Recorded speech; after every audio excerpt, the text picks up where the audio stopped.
नमस्कार. आज आपण करतोय मुलांना डब्यात देण्यासाठी अंडा रोल. त्याच्यासाठी आपली एक चपाती लाटून घ्या, त्याला तेल लावून त्याला दुमडून घ्या. थोडंसं पीठ लावा आतमध्ये, दुमडून घ्या आणि त्याच्यानंतर त्याचं चांगली दुमडून त्याची एक असं गोळा बनवून घ्या. त्याच्यानंतर त्याच्यावरती कोथिंबीर टाकून घ्या आणि ती पीठ लावून चांगली भाजून घ्या आणि त्याच्यानंतर ती चांगली लाटून खरपूस तव्यावरती तेल टाकून भाजून घ्या.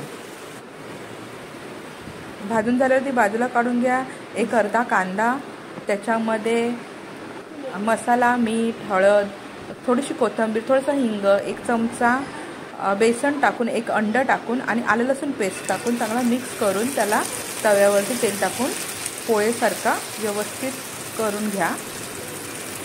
आणि त्याच्यानंतर त्याच्यावरती आपण जी चपाती लाटली आहे ती ठेवा, चांगली थोडी दाबून घ्या आणि मग ती चांगली खरपूस भाजून घ्या. त्याच्यानंतर त्याचा रोल करून मुलांना टिफिनमध्ये खायला द्या. आणि माझी रेसिपी आवडली तर लाईक, शेअर आणि सबस्क्राईब करा.